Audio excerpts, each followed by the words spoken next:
Hey, it's Four with Playboy. And my Playboys Bunny. Welcome to our podcast where we discuss pickup, game, relationships, and Sex. topic of the day, does body count matter? And this is going to be our second pass. We went about 10 minutes without it recording last time. It's a loaded question, though. It's definitely worth spending some time on. And I will preface this with, I do not want my opinions to influence other people. You know, these are because, and like we spoke earlier, it's never really mattered a lot to me. It's not something I put a lot of thought into. And so I don't want, because, you know, I know that for some people this is a huge deal. Right. And there's reasons, you know, and it's justified. So a lot of this is you have to find your spot. You know, we just want to kind of give you a balanced objective about body count. Yeah. We're gonna try and be as objective as possible, knowing that to us, I think that we have a big enough view that we see, and maybe it comes with age, maybe it comes with experience of different kinds, but I think to us, it's a lighter factor than a lot of other things. But for many, we understand and respect. It's a big fucking deal. Yes. And young or older. Yeah. You know. But absolutely. Use your example that we just used earlier. Okay. So I think the best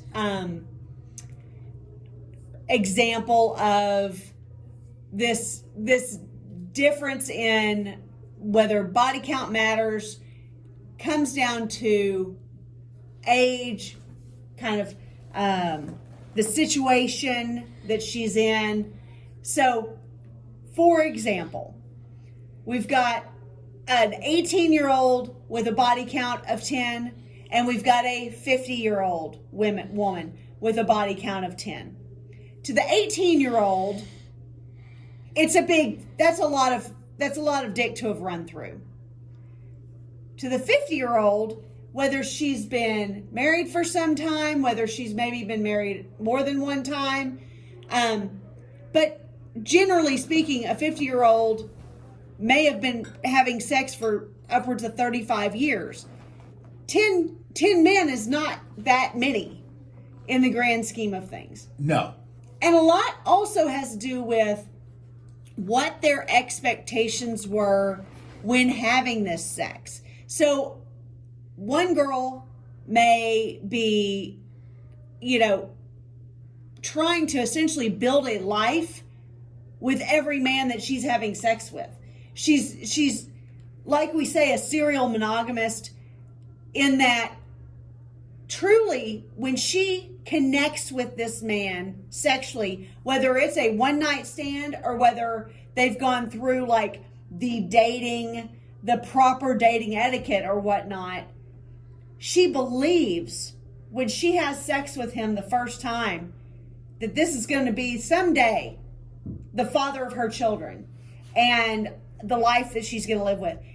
So if she does this 10 times, even at the age of, let's say, 25 or 30, that has a damaging effect on women.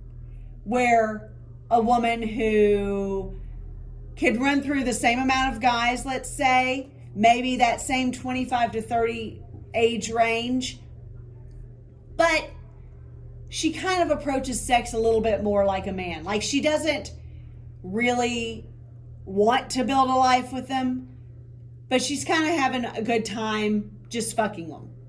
Just having that experience, connection. Yeah. And it's something that she can't get it with a dildo. She can't get it with other women. No. You know, it's a whole different energy fucking a man than it is fucking anything else. Or she sleeps with a guy knowing he's not boyfriend material. Right. But she enjoys the experience. Exactly. She's more experiential than this is going to be a relationship and let's see where this goes and I hope I can get him tied down, you know. Exactly.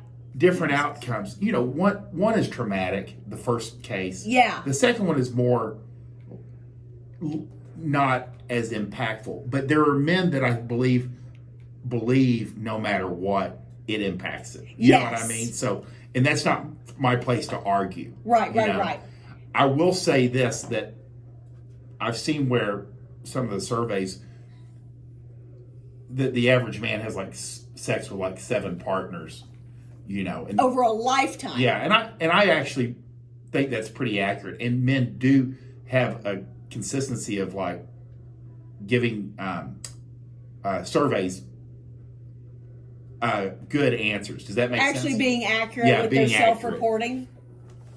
And God bless Bunny here. She says 10 at 18, or that's a lot, and it's not, because there are girls that can put up the numbers, and we know a girl on an app in the city can put up some numbers. Yeah.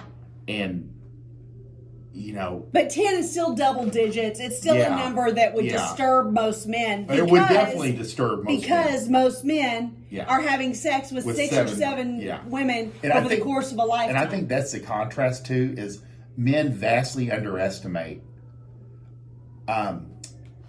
They underestimate how many men most girls do have sex with, because so many of them don't count. Yeah. There's anytime they're traveling, anything that's a one-night stand, anything that doesn't turn into a multi-year relationship doesn't count. And I think girls, whether by design or by intention, truly don't count those. I mean, they just don't. And they're like, oh yeah. And I also know too, is I think men they underestimate how many men girls have sex with, and they also overestimate how much emotional investment girls make into the guys they sleep with. Yeah. Girls can sport fuck. Yeah. And if you've been in those environments and you're aware of it, and you see them in that environment where they have sex with more than 1 or 2 or 3 men, you realize how flexible they really are. Right. Or girls that are really promiscuous. And they're upfront and honest with you about it. You hear this from just a few girls, and you start realizing it's not uncommon, and it does not really affect them that much. Right. They're healthy. They're sometimes they're married. They are. It's just normal. But again, you usually have to be a little bit older. You know what I mean, to process all that. Absolutely.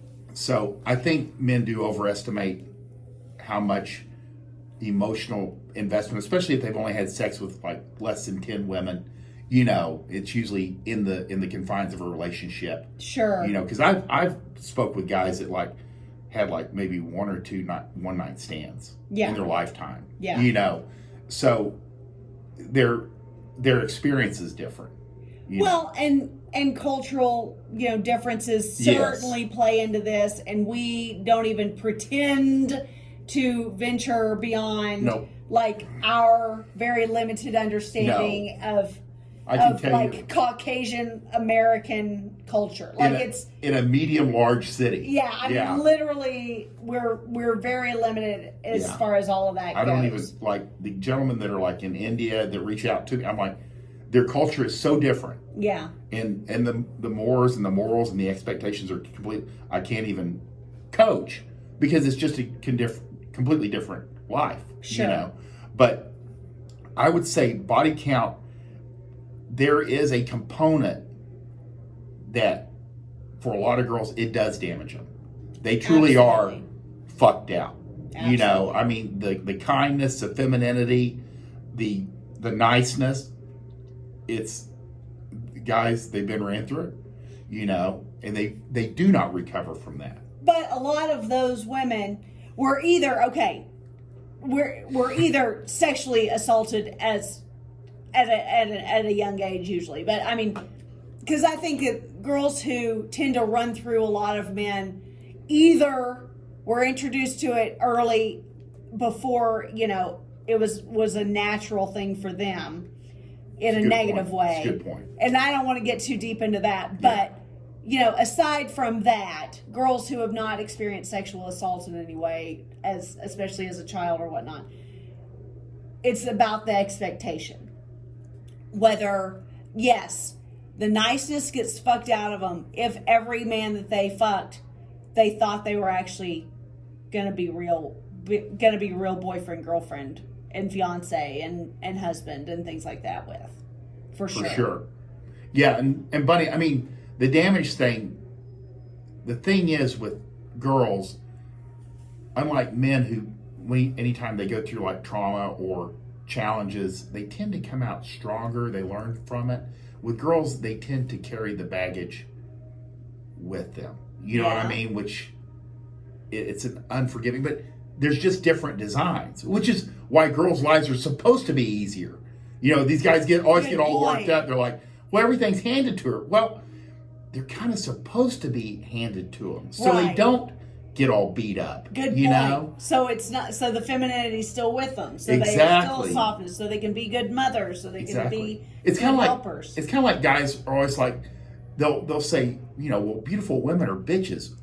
Well, generally, if you get to know them, their lives have been such like moving through the world as a princess that they are actually really nice because they don't know anything else. Yeah, nothing's ever been wrong. Why would they be bitches? No, everything has been kind of handed to them, and things are fixed for them, and they think everyone lives that way. You know what I mean? That's where you get them going, he's so nice.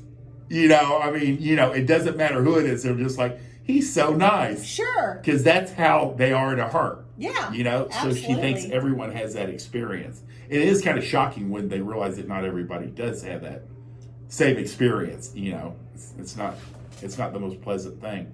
But body count, and man, there's some guys that are, it's just like one of the older guys on Twitter, he chimed in, he said there was a girl that he was super promiscuous with 35 years ago, and she was all over the place. And she's been married for 30 years, upstanding citizen, happily married, got the kids, got the grandkids, you know. Sure. And he said, and I've been through a divorce. So yeah. I agree with him, and I do think it comes from perspective of time. Right. You can look back. Some girls, it damages. Some girls, it doesn't. You know, they truly do go on and get married, have kids, no infidelity. You know, they literally just live a good life. Yeah. So it's hard, but it's very hard to convey that through a tweet.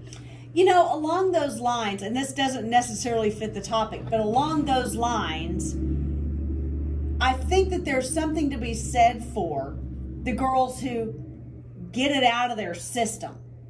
When, like, say, have the college experience, fuck a couple of extra guys, a couple more than she's proud of, and get it out of their system. Because what I see more than anything with infidelity later in life, and, you know, if they've been married for 20, 25 years and suddenly she, like, goes off and twists off, and it's because she didn't have that. Oftentimes, it's because she feels like she missed out on something.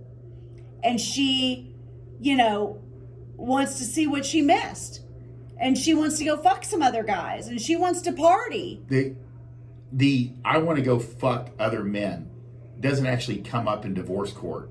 But it's the underlying current. But that's really what it is. Yeah, that's really what it is. But I think the harshness of it, or the reality of it, nobody will say it. Right. You know what I mean? And Buddy's spot on that this is a very real thing. Yeah. When they don't get it out of their system. So, if anything, I mean, we've done a podcast on virgins being overrated. I think this kind of aligns with that in a way. And that you kind of want a girl with enough experience to be ready for you, but not so much experience that she's not bringing her best to you still. And I will convey this. This is one thing that I kind of picked up from some of the tweets from the guys that are like, they don't like the idea of being compared. Yeah. To, and this is what I've learned from women.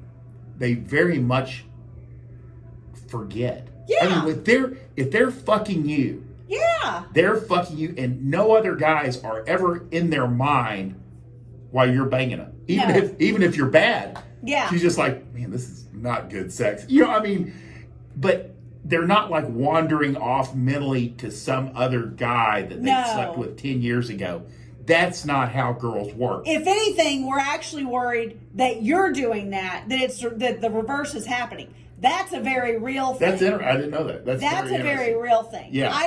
I'm much more concerned that like you're railing me, but thinking like picturing someone else than that I would ever be thinking about someone else. Yeah, in but that. I think guys do. I mean, deep down, or they start thinking about like, you know, well, did she enjoy it? You know, I mean, girls forget. They move on. You know what I mean? They don't talk to these guys. They're not friends with them. No. They just, and quite often, like some of these guys, I mean, you run into a girl that you did actually sleep with and you meet her husband, but you think nothing of it. I mean, you don't think about it. Most people are more interested in their own lives. Sure. You know what I mean? And so we're very selfish as human beings. Yeah, we forget. And time has a funny way of like solving a lot of problems. Yeah, absolutely. You know? Well, it's just like the old adage that if there's a problem in the morning, if a lot of times if you'll just let it set, it resolves itself by the end of the day from non-action in a lot of ways. I learned that in business. Yeah, it's a lot the same in that as you get further away from the relationship with that one girl that you were so hung up on, you kind of see her later and go, oh, yeah, time definitely takes care of that. It's like that. It's like the old Garth Brooks song, Unanswered Prayers. We're going to edit that out. I'm not going to reference any country music. Not on my watch. But Bunny does have a good point. I mean, it's just so much of this stuff, it's just a matter of time. Yeah. And then you can kind of get some perspective. Absolutely. You know? And what else?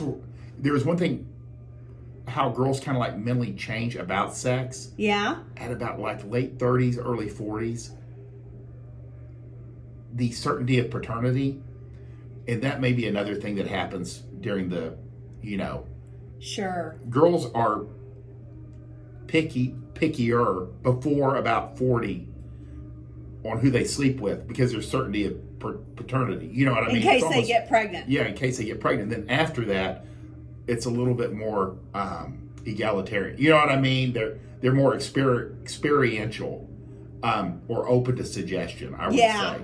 Because there doesn't have to be that certainty of paternity. Right. Know? Sure. We've seen that over time where girls just like flip a switch. And I think that's where they get the girls have a higher sex drive at 40, whatever. It's not actually a higher sex drive. It's just they care less about who they're having sex with. Yeah. You know. And if they have kids, you know, they're pretty independent at that point or out of the house. Like there's all kinds of other things going along with that topic that we could do a whole podcast on. But again, most of this is kind of confined to younger. Yeah. When girls are putting up numbers early on.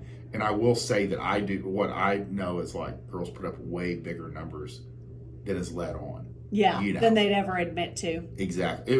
And they can't. I mean, it's hardwired not to, you know. You got it. Avoiding exactly. that slut shaming. But if you do have a friend who's asking if she's got big numbers, you tell her she says 3.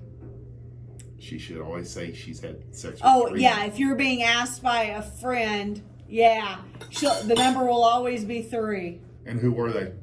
Yeah. They were my high school boyfriend, my college boyfriend, and you. 3. That's it. If you like this podcast, please like, subscribe, share with your friends. Please tell us your stories when you have, dealt with this or what your thoughts are on kind of what makes a high number, what makes, a number too much for you to wrap your head around. Any of these things that we've talked about, as they apply to you, we are intrigued in learning more and always digging deeper. So we want to hear that. Please like, subscribe, share with your friends. We want you to win.